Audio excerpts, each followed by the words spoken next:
A paz do Senhor, seja bem-vindo a mais uma aula aqui do EBD em Foco. Eu me chamo Herberson e nesta aula eu vou ministrar a lição número 1, que tem como título Ezequiel, o Atalaia de Deus. Nós estamos estudando a revista CPAD, esta revista aqui do quarto trimestre do ano 2022. A revista tem como título A Justiça Divina, a preparação do povo de Deus para os últimos dias no livro de Ezequiel. Se você é professor da EBD, aluno da EBD ou quer aprender mais sobre Ezequiel, eu convido você a assistir essa aula até o final e também assistir às aulas deste novo trimestre. Toda semana, pela graça de Deus, estaremos aqui no canal do EBD em Foco, no site do EBD em Foco, também no nosso aplicativo, explicando as lições da CPAD, passando por cada detalhe aqui da lição, estudando esse livro maravilhoso com muitas aplicações práticas para a nossa vida. Então, Ezequiel foi escrito há muitos anos atrás.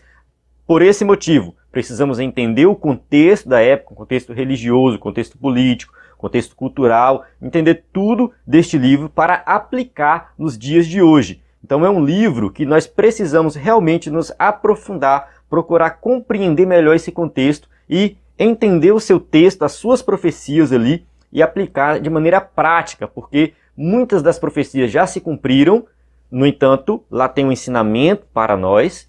Profecias que estão se cumprindo também têm ensinamentos para nós e profecias que ainda vão se cumprir.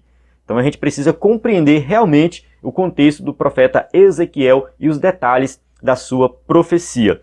Então nesta lição número 1, nós vamos falar aqui sobre a estrutura do livro, né, a primeira parte do livro, segunda parte, terceira parte, que ele é dividido em 3 partes. Nós vamos tratar aqui também, né, sobre a pessoa de Ezequiel, quem foi o profeta, de onde ele veio. Vamos falar sobre a sua procedência, que ele era, no caso, de uma família sacerdotal. Ele viveu na época do exílio, onde ali a nação de Israel, né, no caso mais especificamente Judá, que era o reino do sul, estavam sendo levados ali, eles estavam sendo levados, deportados para a Babilônia. Então ele foi deportado para a Babilônia no ano 597 a.C. por Nabucodonosor. Então as suas profecias aconteceram num contexto do exílio, ou seja, ele estava na Babilônia quando ele teve todas aquelas visões e profetizou para o povo. Um detalhe aqui nessa questão do exílio, né, das levas ou das deportações, o escritor da revista diz que ele foi na primeira leva, né, a primeira leva de deportados no ano 597. Isso gerou uma polêmica, muitas pessoas falaram, não, o escritor errou. Isso aqui foi a segunda leva porque teve a primeira de Daniel. Eu vou explicar isso aqui, a gente vai entender se o escritor da revista errou ou não. Tá? Então fique atento na aula. No tópico 3 nós vamos comentar a leitura bíblica em classe que se encontra em Ezequiel 3, 16 a 21. A gente vai comentar sobre essa passagem, que é sobre a questão do Atalaia. Ele foi chamado para ser um Atalaia de Deus. Então a gente vai estudar essa passagem, que já é um início aqui, no chamado de Ezequiel, que Deus falando com ele, ele teve a visão ali no início do capítulo 1, né, ele reúne o povo, ele tem essa visão, e Deus chama ele e manda ele falar a verdade. Então isso aqui é algo muito prático para nós. Então o tópico 3 e o tópico 4 da lição, né, são aplicações práticas para a nossa vida, para o nosso contexto. Amém? Então espero que você tenha compreendido o resumo geral aqui dessa aula. Então eu pretendo fazer essa exposição para que todos nós possamos compreender não somente o que está aqui na lição 1, mas nas próximas lições. Então se você é professor da EBD, você está convidado a assistir essa aula aqui até o final e também as próximas aulas aqui do EBD em Foco para você compreender melhor esta lição. Bem, antes de iniciar aqui essa lição especificamente, eu quero só falar que no EBD em Foco nós temos o slide em PowerPoint desta lição e também vamos fazer das próximas lições. Então se você usa slide na sua igreja e quer ministrar uma aula com slide, lá nós temos disponível esse slide. Você vai entrar no nosso site ebdemfoco.com ou falar conosco no nosso WhatsApp, que vai aparecer aqui na tela.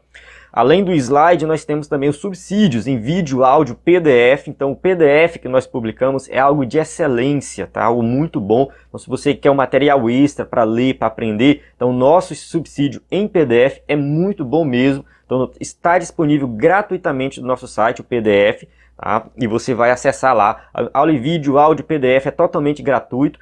E nós temos o plano de assinatura que entra os slides, os cursos, os sermões, são os conteúdos aí que para quem vai realmente ministrar com slide e prega na igreja, então a gente tem esse conteúdo lá né, para você acessar. Então, assim, se você é professor de adultos ou de jovens, acesse ebdemfoco.com ou entre em contato conosco para saber mais sobre os slides, né, para usar na igreja. Bem, vamos lá, vamos começar aqui a nossa aula. Só vale lembrar aqui que essa aula é aula de destaque. Então vou destacar alguns pontos. Eu quero uma aula mais detalhada, passando por cada tópico e subtópico. Nós temos o vídeo que eu fiz com slide em PowerPoint, passando por cada tópico e subtópico. E temos também uma live que foi gravada quinta-feira, foi transmitida, está gravada, você pode assistir um panorama sobre Ezequiel. Essa aula aqui eu vou passar por toda a lição, no entanto eu vou destacar alguns pontos e tirar algumas dúvidas bem específicas. Então, você que quer aprender mais, aí você vê qual conteúdo é melhor, né, para aprender. Esse vídeo aqui eu vou tirar algumas dúvidas bem específicas. Então, assim, aqui no primeiro tópico fala sobre o livro de Ezequiel. Então vou dar um resumo aqui geral. Tá? Ezequiel, ele escreve o seu livro, no caso aqui um contexto literário, dividido em 3 partes. Então a primeira parte são profecias para Jerusalém, ou para o povo de Judá. De certa forma, ele faz uma referência à casa de Israel. Então quando ele fala casa de Israel, ele está se referindo à nação como um todo. Naquela época, já, no caso, tinha a divisão de Reino do Norte e Reino do Sul. Tá? O Reino do Sul era chamado de Judá, Reino do Norte chamado de Israel. O Reino do Norte já tinha sido levado para o cativeiro, praticamente não existia mais o Reino do Norte. E o Reino do Sul, no caso, Judá, foi, né, o contexto ali que Ezequiel profetizou. Ezequiel, Jeremias, eles estão profetizando para o Reino do Sul, que já está sob domínio de Nabucodonosor, no caso da Babilônia. Então, quando ele fala casa de Israel, de certa forma ele está se referindo também à nação como um todo, porque do ponto de vista divino, essa divisão não fazia sentido. Então, casa de Israel também tem uma conotação profética, escatológica, apontando para uma restauração futura da nação. Então, ele profetiza para este povo, para o Reino do Sul, né, para o pessoal de Jerusalém. Então, na primeira parte, do capítulo 1 até o capítulo 24 de Ezequiel, as profecias são direcionadas ao povo de Deus, que estava sendo desobediente, pecando. Então, essa é a primeira parte. A segunda parte vai do capítulo 25 até o 32, se você observar, está aqui na lição, no tópico 2.2, do 25 ao 32, as profecias são direcionadas às nações vizinhas de Israel. Essas nações cometeram muitos pecados, realmente foram hostis a Israel, e Deus vai castigar essas nações. E a terceira parte, ali já começa falando sobre uma restauração da nação de Israel. Então a gente vai lá para o capítulo 33 até o 39, né, vai falar do retorno dos judeus, vai falar de uma restauração para aquele momento e também uma restauração futura. Então a gente tem aqui o contexto geral, né, do livro nessas 3 divisões. A revista vai tratar da parte 1 e da parte 3. Eu dei uma lida na revista e nós não temos lições na parte 2. Assim, não é que não seja importante, é importante sim a gente ler, mas é porque realmente são poucas lições, 13 lições, fica complicado abordar o livro todo. Então foi escolhido algumas partes aqui para ser abordado, então a gente vai se focar nessas 2 partes. Bem, vamos falar um pouco sobre o profeta. Quem foi Ezequiel? Seu nome significa fortalecido por Deus, então ele viveu ali na época do exílio. Ezequiel, ele era sacerdote, ele era da família sacerdotal. Quando a gente vai ler sua profecia, diz que ele, né, foi chamado com 30 anos de idade. E era a idade que o sacerdote era separado para trabalhar no templo. Então o sacerdote, com 30 anos, ele era separado. Nós não sabemos se lá no exílio houve alguma cerimônia para que, né, ele fosse, sei lá, separado, considerado sacerdote. Muito provavelmente não. Mas assim, eu não sei, tá? Eu estou dizendo que não, mas eles estavam longe do templo. E as cerimônias aconteciam no templo. O sacerdote fazia sacrifícios no templo, fazia as ofertas, tal, tinha todo um trabalho lá no templo. E isso não existia lá no exílio. Quando eles foram para a Babilônia, cessou todo aquele trabalho no templo, todo aquele sistema de sacrifício. Tudo aquilo não foi realizado lá no exílio. Na Babilônia, eles no máximo se reuniam nas casas e dizem que foi lá que surgiu a sinagoga. Mas a sinagoga era somente um ambiente, um espaço para o estudo da Torá e não tinha como propósito a realização de qualquer cerimônia religiosa. Então, eu acredito que Ezequiel não passou por nenhum processo, nenhum ritual de separação, de unção dele como sacerdote. No entanto, na idade certa, na idade de 30 anos, Deus chama ele e ele tem a sua primeira visão. Então ele foi chamado por Deus no ano 593, 4 anos depois dele ter sido deportado. Então ele foi levado no ano 597, somente no ano 593 ele começa a profetizar e profetiza até o ano 571. São cerca de 22 anos, né, que ele profetiza. Isso é retirado de maneira implícita do texto que ele escreveu. Então ele dá muitas datas e chega um momento que ele para de dar essas datas. Ele, no caso, a gente tem uma informação meio que implícita onde ele encerra o seu ministério. Então ele pode ter começado ali com 30 anos de idade e profetizou até os 52 anos de idade.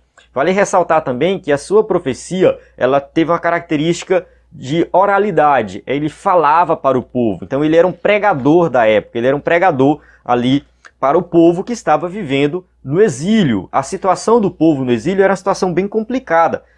E eles precisavam de apoio espiritual. Daniel também estava no exílio, na mesma época que Ezequiel, só que Daniel estava lá no palácio, uma outra função.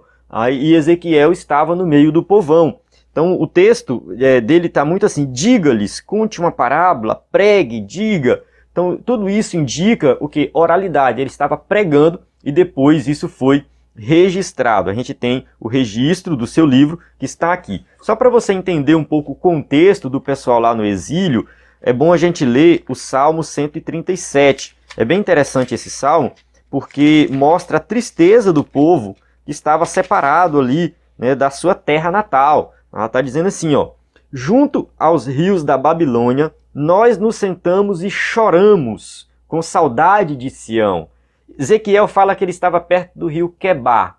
Aí ele estava perto de um rio lá da Babilônia. Então, muito provavelmente ele estava aqui na composição desse salmo, né? A gente não sabe quem compôs esse salmo. Mas assim diz, ó: ali nos salgueiros penduramos as nossas harpas. Ali os nossos captores pediam-nos canções. Os nossos opressores exigiam canções alegres, dizendo: cantem para nós uma das canções de Sião. Olha só, as pessoas que tiraram eles de lá, pedindo para eles cantarem. Cantem! Como poderíamos cantar as canções do Senhor numa terra estrangeira? Que minha mão direita define, ó Jerusalém, se eu me esquecer de ti. Que me grude a língua no céu da boca, se eu não me lembrar de ti e não considerar Jerusalém a minha maior alegria. Observe que eles estavam realmente muito tristes por estar numa terra separada. O judeu ele tinha uma ligação muito forte com a terra. Ele estava muito ligado à questão da região, porque ele foi uma promessa de Deus. Deus prometeu para Abraão, aí veio Isaac, Jacó, eles tinham toda aquela história, foram escravos no Egito, foram tirados do Egito, conquistaram a terra. Então assim, não existia castigo maior para um judeu daquela época que tirar ele da sua terra. Então eles não tinham alegria, eles estavam na Babilônia. A Babilônia era uma glória muito grande.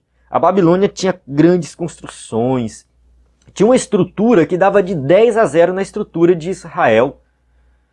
Era algo extraordinário. Por mais que Jerusalém fosse uma cidade bela, não chegava nem aos pés da Babilônia. Se você fizer pesquisa no Google de representação pictórica, né? Claro, né? Porque a gente não tem mais essas cidades, mas uma representação pictórica do que foi a Babilônia e do que foi Jerusalém, você vai ver que realmente era bem diferente. Então assim, a Babilônia tinha um esplendor muito maior em termos de construção e tal, mas isso não alegrava o coração deles. Eles estavam longe da terra deles. Então estavam longe de Sião. Então assim, Ezequiel está nesse contexto de tristeza do povo. O povo acabou de chegar lá na Babilônia, ainda estão acostumando com aquela ideia. Enfim, então demora para que eles possam se acostumar ali. E aí Ezequiel está profetizando nesse contexto. O problema é que o povo continua ainda sendo rebelde a Deus, tanto os que ficaram quanto os que foram. A gente vai falar dessas deportações agora, só para a gente entender, né, como que se deu esse processo de deportação, né, no caso de Jerusalém, para a Babilônia. Bem, eu acho que já dá para entrar nessa parte aqui. O texto vai dizer aqui que ele foi levado no ano 597. Observe que as datas antes de Cristo, elas vão decaindo, né, decrescente. Então, no ano 722, o Reino do Norte foi levado para o cativeiro pela Assíria. E aí passou-se alguns anos, no ano 605, a Babilônia conquista a região da Judéia. Então, a gente tem aí um período de 122 menos 5, 117 anos. Irmãos, eu vou fazer muita conta aqui, vou citar muitas datas, pode ser que eu erre numa continha de quantos anos se passou, pode ser que eu erre, mas eu vou dar a data certinho dos acontecimentos. Tá? Eu dei uma estudada aqui nos livros e eu não vou apresentar nenhum slide, não tem nenhum quadro aqui para eu riscar e mostrar as datas. Então eu peço que você preste bastante atenção e, se possível, fazer anotações para entender a questão das datas. Eu preciso contextualizar melhor o período de reis, dos reis que reinaram naquela época. E dentro desse contexto, eu vou citando as datas e localizando bem essas deportações para que você possa entender realmente o contexto. Antes de ser dominada pela Babilônia, Judá foi dominado pelo Egito. A gente só precisa entender um pouco esse contexto. Por quê? Porque o Egito ele vinha crescendo de um lado e a Babilônia vinha crescendo do outro. O Império Assírio foi o império, né, que era o grande conquistador na época que Israel, Reino do Norte, foi levado para o cativeiro e não retornou. Isso no ano 722. Depois a Babilônia conquista o Império Assírio e vem conquistando de lá para cá. A questão toda é que vem o Egito. Nessa época, em Judá, reinava Josias. Ele reinou do ano 640 até o ano 609. Cerca de 31 anos ali, Josias reinou. Foi um excelente rei, fez uma reforma espiritual muito grande na nação. E Josias, ele morreu numa batalha contra o faraó Neco, que era o rei do Egito. E a partir daí, a região de Judá passou a ser dominada pelo Egito. O povo proclamou Jeoacás como rei de Judá, filho de Josias. No entanto, ele reinou apenas 3 meses, porque o faraó tirou ele, levou ele escravo para o Egito, né? Enfim, levou como prisioneiro para o Egito, e lá ele morreu, ele não voltou, não temos mais história de Jeoacás. E Jeoaquim, filho de Josias também, irmão de Jeoacás, foi colocado como rei pelo faraó. Não sabemos exatamente por que faraó fez isso, talvez ele compactuava com a política do faraó. Não, faraó pode deixar, a gente concorda contigo e tal. Então, Jeoaquim ou Eliaquim, tá? E tem esses dois nomes. Então, Josias foi o que morreu pelo faraó, Jeoacás veio depois, seu filho, e foi tirado pelo faraó e colocou-se Jeoaquim, que reinou do ano 609 ao ano 598. Então, ele teve que pagar tributos ao Egito e para isso ele explorou muito o povo. Prata, ouro, enfim, o povo foi muito explorado nessa época e por isso que nós temos muitas profecias falando da opressão contra o povo, da falta de cuidado com a viúva, com o estrangeiro, com o órfão, enfim, foram vários problemas nessa época, principalmente por causa dessa exploração financeira. Realmente, a desigualdade social era muito grande, a pobreza muito grande, mas por quê? Porque eles estavam sob o domínio do Egito e tinham que pagar altos tributos ao Egito. Então, Jeoaquim, ele estava meio que, sem saber o que fazer. Por quê? Porque aquela glória de Israel, daquele reino grandioso, da época ali de Salomão, de Davi, isso ficou para o passado. Eles não tinham mais esse poder militar, esse poder de influência, poder financeiro que tinham no passado.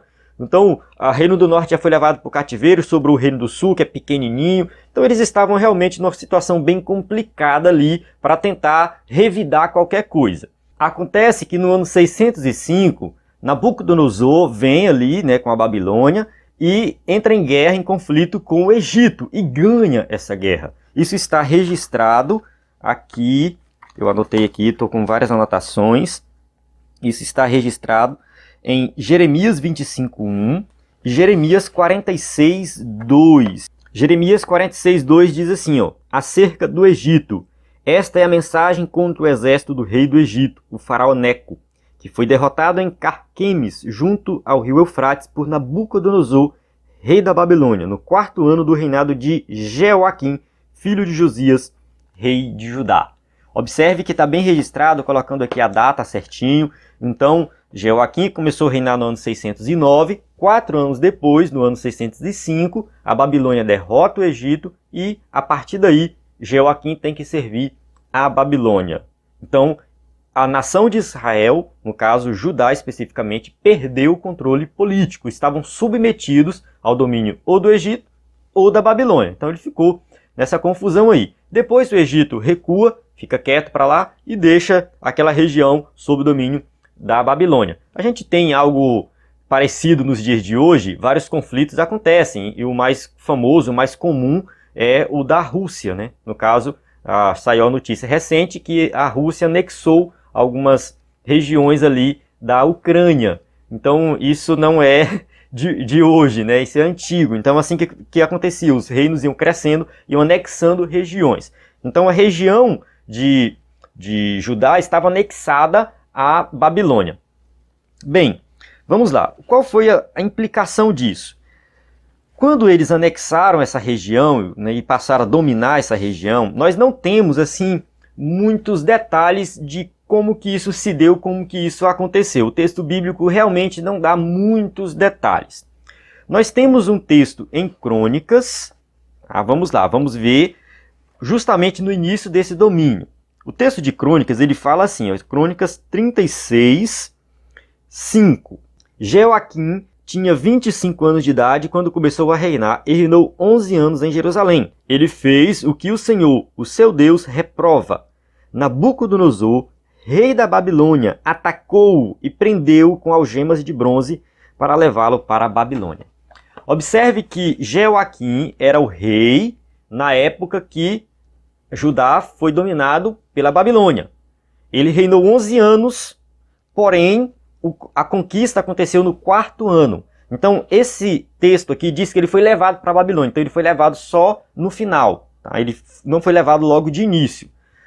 Porém, nós temos uma informação importante em Daniel. Daniel, capítulo 1, diz o seguinte. Vamos ler Daniel. Eu vou ler os textos aqui para a gente deixar bem claro que está fundamentado nas Escrituras e entender o contexto geral.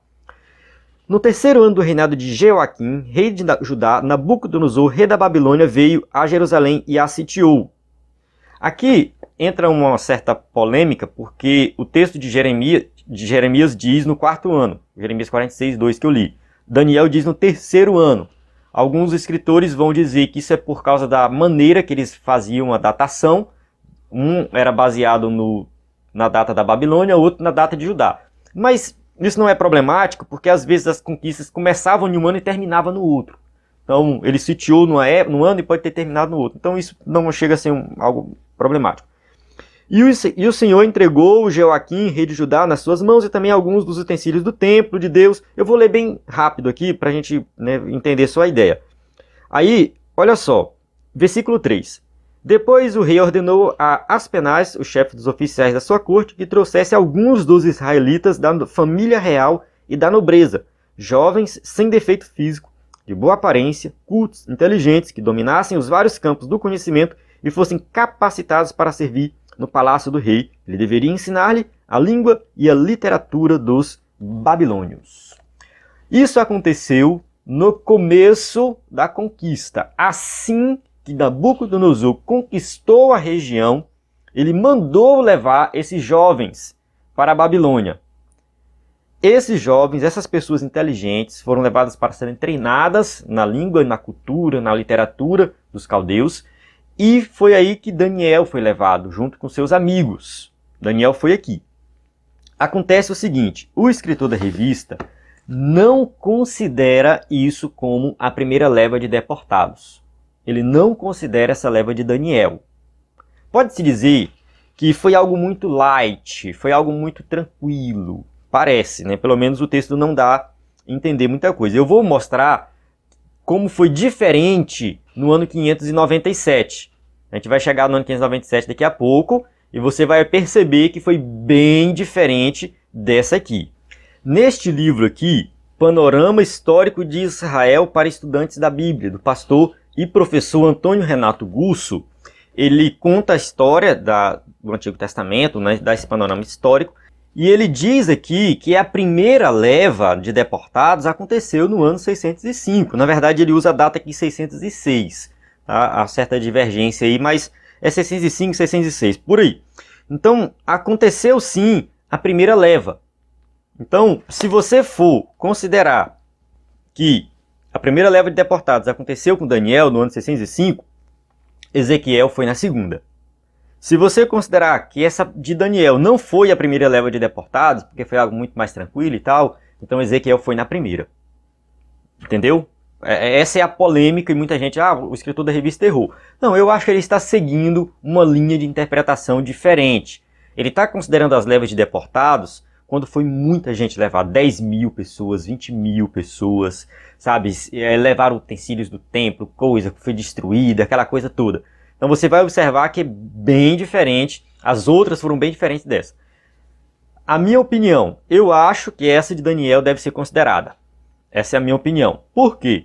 Quando eu li o Salmo 137, você percebeu a tristeza do povo por estar longe de Jerusalém?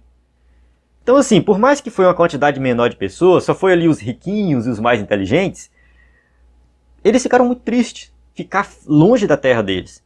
Não faz sentido, tá? Não faz sentido isso para eles. Então assim, eu acho que realmente deve ser considerado a primeira leva de deportados, essa de Daniel. Mas eu respeito a opinião do escritor da revista, que ele vai citar aqui, né, que 597 foi a primeira. Mas vamos entender, qual foi essa de 597? Tá? Então, Jeoaquim, de acordo com o que a gente leu em Crônicas, ele também foi levado para a Babilônia no final do seu reinado, e outro rei assumiu, que foi Joaquim, ou Jeconias.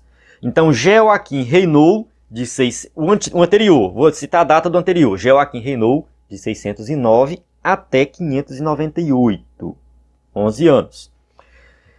Jeconias ou Joaquim, eu vou falar Joaquim, viu? Joaquim reinou no ano 597 e só reinou 3 meses, Joaquim, e foi levado para a Babilônia, que é aí que acontece a leva de deportados que vai Ezequiel. Então Ezequiel vai nessa leva de deportados no ano do rei Joaquim. Vamos ler o texto bíblico que está registrado aqui em 2 Reis 24, 12 a 16. 2 Reis 24, de 12 a 16. Então Joaquim, rei de Judá, sua mãe, seus conselheiros, seus nobres e seus oficiais se entregaram. Todos se renderam a ele. No 8º ano do reinado do rei da Babilônia, Nabucodonosor levou Joaquim como prisioneiro. Conforme o Senhor tinha declarado, ele retirou todos os tesouros do templo, do palácio real, quebrando todos os utensílios de ouro que Salomão, rei de Israel, fizera para o templo do Senhor. Levou para o exílio toda Jerusalém, todos os líderes e os homens de combate, todos os artesãos e artífices. Era um total de 10 mil pessoas, só ficaram os mais pobres. Observe que nessa leva de deportados foi o rei, conselheiro do rei, mãe do rei, foi os artesãos, foram as pessoas que realmente faziam a sociedade funcionar. E ficou somente os mais pobres. A cidade ficou devastada no sentido de pessoas para liderar, para resolver problemas, para, enfim, construir coisas. Então, realmente, a situação ficou difícil ali. Tá? No caso, assim, eles tinham que servir a Babilônia, tinha algumas regrinhas. Então, assim, tinham autonomia, mas não eram livres 100%. Qualquer desobediência, a Babilônia lá e pá, castigava. Então isso aqui era um castigo da Babilônia, permitido por Deus. Isso foi uma permissão de Deus que Nabucodonosor tinha para castigar o povo. Entenderam até aí, né? Então a primeira 605, Daniel, a segunda 597, que foi Ezequiel. Então Ezequiel foi para a Babilônia no ano 597 e só começou a profetizar lá no ano 593. Entendeu? Enquanto isso, a cidade continuava existindo, e teve um novo rei chamado Zedequias. Zedequias, o novo rei, deveria olhar a situação, ouvir os profetas, que no caso ali estava Jeremias profetizando naquela época. Aqui nessa Bíblia, ela tem uma data aqui dos reis, dos profetas e tudo mais. Então, Jeremias, ele profetiza ali justamente, né, entre o ano 627 e o ano 585.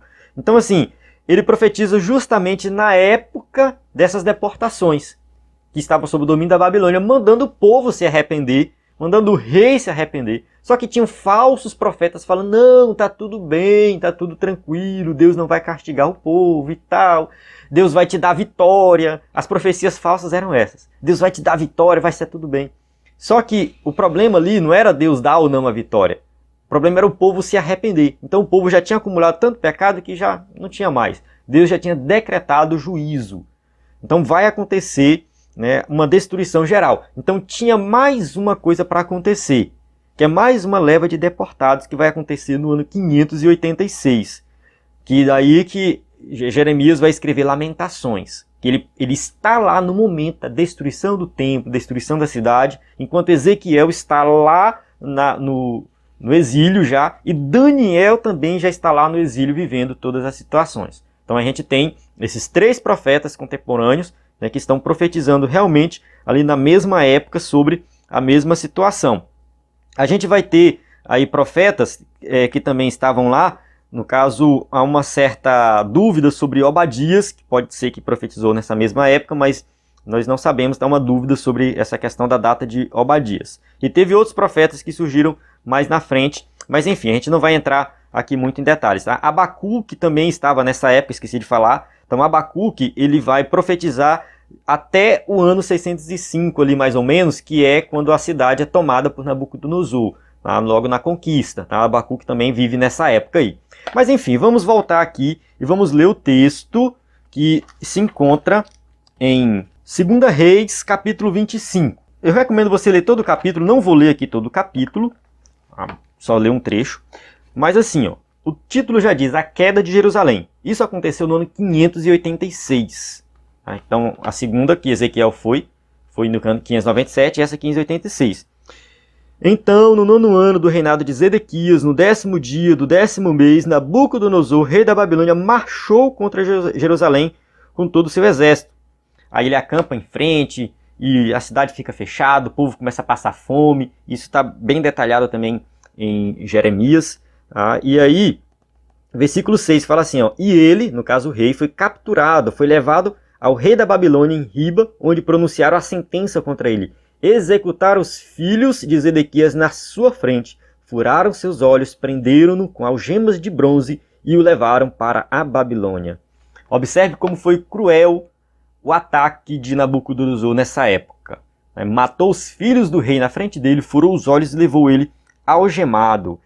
E mais na frente, a gente vai ter os detalhes aqui da destruição da cidade, a destruição do templo. Então assim, eu não vou ler o texto todo, mas você pode ler. Então aqui o templo é destruído e isso é registrado em Ezequiel. Ezequiel estava profetizando antes de ter a destruição do templo. Quando o templo é destruído, a gente vai lá para o capítulo 24 de Ezequiel, ele fala assim, ó, no 10º dia do 10º mês do 9º ano, a palavra do Senhor veio a mim e disse ele, filho do homem, registre esta data, a data de hoje, porque o rei da Babilônia sitiou Jerusalém exatamente nesse dia. E aí ele vai descrever aqui. Enfim, tudo muito registrado, datado, certinho. Deus profetizou, avisou, as profecias estão registradas, o povo não se arrependeu e o juízo veio. Então a gente consegue ver isso tanto nos livros históricos quanto nos livros proféticos. E dentro dos livros proféticos a gente tem muita informação nesse sentido. Então ele coloca aqui, no 10º dia do 10º mês do 9º ano, ele está falando da época que ele foi levado para a Babilônia. Então ele foi levado no ano 597, tá? E depois de um tempo, no caso 9 anos, tá? Eu não sei se eu estou fazendo a conta certa, foi no ano que aconteceu a destruição de Jerusalém. Na verdade a cidade foi destruída, foi sitiada se eu não me engano, ficou 1 ano e meio sitiada para depois ela ser destruída. Mas está tudo registrado certinho aqui, tá? Só estou passando aqui rápido para nós entendermos o contexto geral. Tá? Não temos nenhuma contradição bíblica nesse sentido, está tudo certinho aqui. Então, essa foi a terceira leva de deportados. Vale ressaltar aqui, no final aqui do texto do capítulo 25, vai dizer nesse sentido, né? Vai estar a informação de que o povo foi levado, ou seja, mais pessoas foram levadas e a região ficou praticamente abandonada. Por muito tempo a região ficou praticamente abandonada. Na verdade, ficou algumas pessoas ainda. Foi colocado uma pessoa como governador da região, se eu não me engano foi Gedalias, não me falha a memória. O Gedalias foi colocado por Nabucodonosor como governador da região. Jeremias ficou, Jeremias não foi, Jeremias foi deixado. O texto de Jeremias dá muita informação nesse sentido. O próprio general lá chega para Jeremias e fala, não, eu vou te deixar, tu quer ficar ou tu quer ir conosco? Perguntou para ele, ele falou, não, eu quero ficar. Então tudo bem, fica aí. Depois esse povo se rebela, mata esse governador, uma parte vai para o Egito, leva Jeremias à força para o Egito, porque não era para o povo voltar para o Egito. Então tem toda essa confusão. Enquanto Ezequiel está lá na Babilônia profetizando, Daniel está no palácio, Jeremias ainda está profetizando para o povo que ficou em Jerusalém e eles ainda vão para o Egito, Jeremias morre no Egito. Enfim, é outra confusão, é uma história paralela que a gente não tem também muitos detalhes. Aí entra algo que nós não temos muita informação na Bíblia. A quarta leva de deportados. Aí falar quarta leva, tipo, teve a primeira de Daniel, a segunda que foi Ezequiel, a terceira que foi a destruição do templo, foi levado mais uma quantidade boa de pessoas, e tem uma quarta. Onde que ela está registrada? Jeremias, capítulo 52, no versículo 28, 29 e 30, Jeremias vai citar 3 levas de deportados.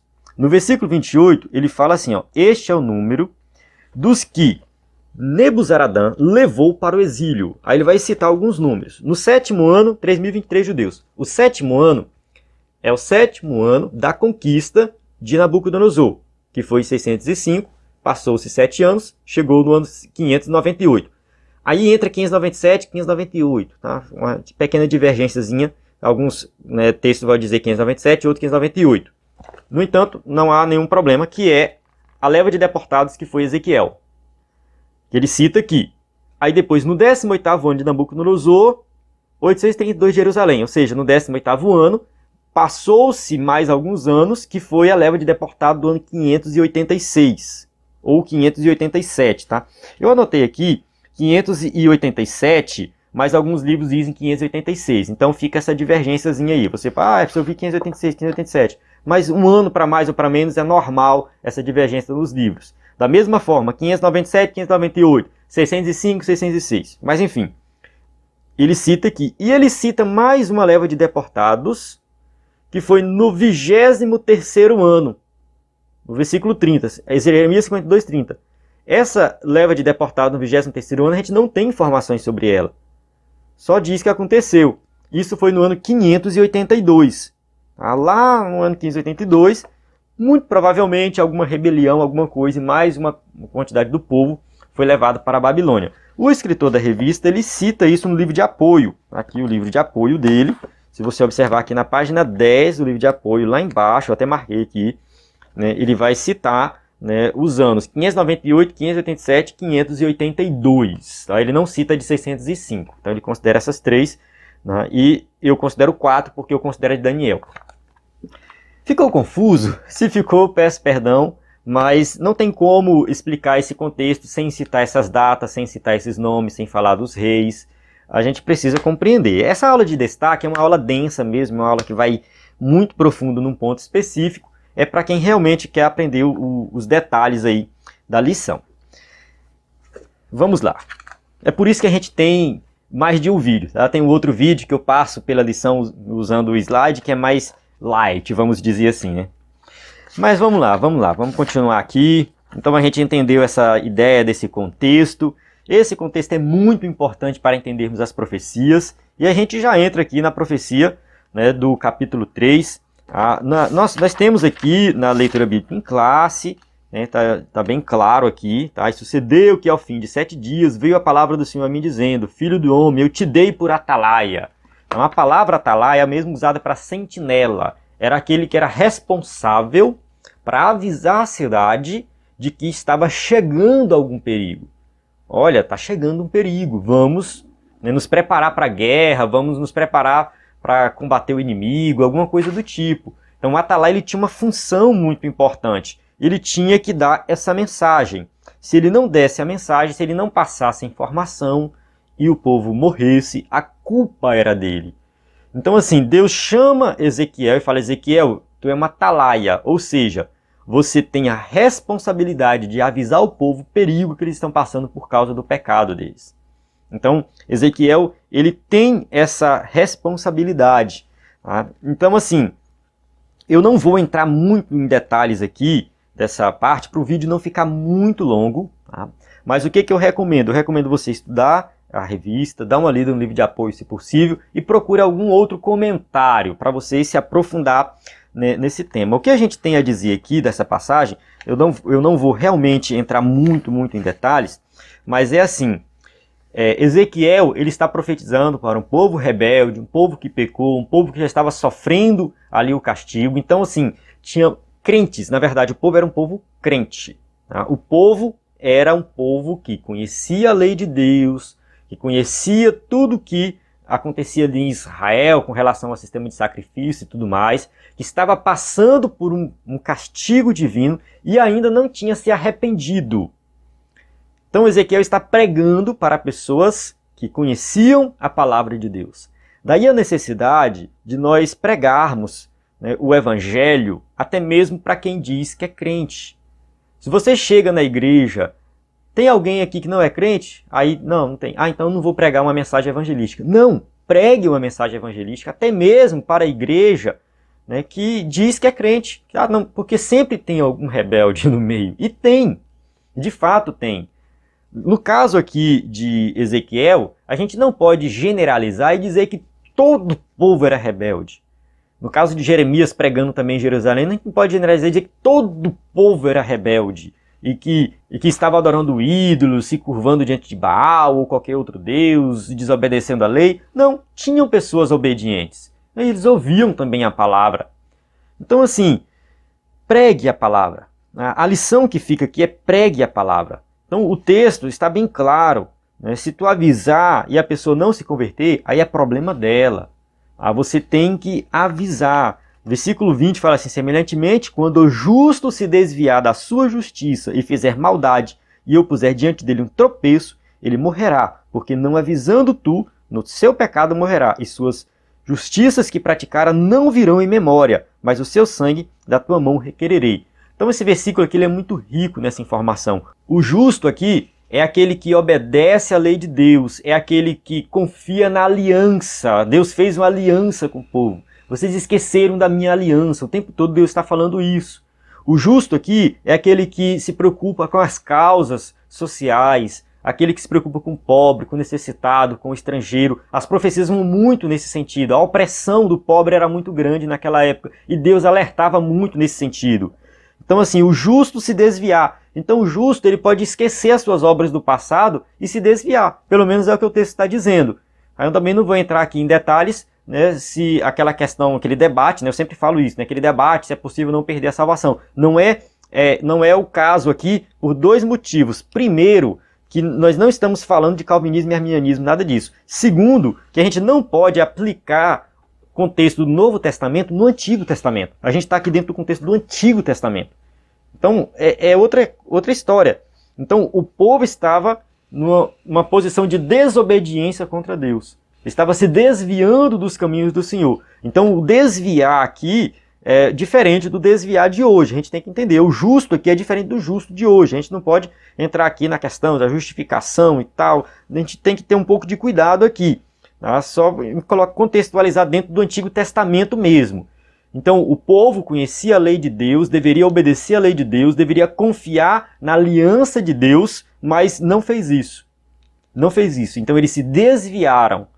E por esse motivo, eles tinham que ouvir a palavra. Mas avisando tu, versículo 21, o justo, para que o justo não peque, Observe que ele continua chamando de justo. Então você vai avisar o justo, para que ele não peque. Então é avisar antes dele pecar. E ele não pecar, certamente viverá, porque foi avisado e tu livraste a tua alma. Aqui a necessidade de nós estarmos ensinando o tempo todo, mesmo quem é crente. E eu tenho que fazer isso. Eu tenho que aprender o tempo todo e colocar em prática o tempo todo a palavra de Deus, para que eu não venha me esquecer das verdades divinas. Então o justo tem que ser avisado, o justo tem que ser orientado para não pecar. E aí, o versículo 27, mas quando eu falar contigo, abrirei a tua boca e lhes dirás, assim diz o Senhor, quem ouvir, ouça, quem quer deixar de ouvir, deixe, porque casa rebelde são eles. Então assim, não se preocupe, Ezequiel, vai lá e fala, assim diz o Senhor, entrega a profecia. Quem quiser ouvir, beleza, maravilhas, ouviu, se arrependeu, está de boa com Deus. Mas quem não quiser ouvir, que não ouça, deixe. As pessoas têm liberdade para ouvir ou não. E ouvir aqui não é ouvir literal. É colocar em prática. É tomar essa palavra como verdadeira e falar, eu quero viver isso na prática. Ou seja, ouvir literalmente as palavras do profeta, colocar elas em prática. E aí você vai ter uma vida transformada, uma vida diferenciada, de obediência a Deus. Nós temos que fazer isso hoje. Tanto quem prega quanto quem está aprendendo. Isso vale para os dois. Quem é pregador, não se preocupe em tentar fazer converter uma pessoa. Você só tem que falar. É o Espírito Santo que vai tratar no coração dela para ela responder de maneira positiva ou negativa em relação a isso aí. Então, deixa ela com Deus. Você só tem que pregar. E na posição de quem está aprendendo, nós que estamos aprendendo, temos que ouvir o pregador e falar, opa, é Deus falando comigo. Eu preciso mudar alguma coisa. Eu preciso abandonar os meus pecados. Eu preciso mudar de vida. Eu preciso ter uma vida transformada. Então eu preciso parar e ouvir e colocar em prática. É nesse sentido. Amém? Então é isso, eu vou encerrar aqui.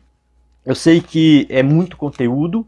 É difícil até para o professor ministrar a lição com todas essas informações. Mas você que é professor de EBD vai pegar aquilo que é mais importante e vai transmitir para a sua classe. Se você achar importante focar mais no contexto histórico, faça isso, né?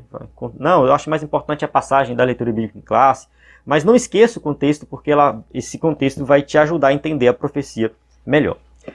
Bem, se você me ouviu até aqui, muito obrigado, que Deus te abençoe grandemente. Nós temos muito conteúdo no nosso site, no nosso aplicativo. Então acesse ebdenfoco.com ou baixe o nosso aplicativo. Qualquer coisa, entre em contato conosco. Estamos à sua disposição para ajudar no que for necessário. A paz do Senhor, até a próxima aula.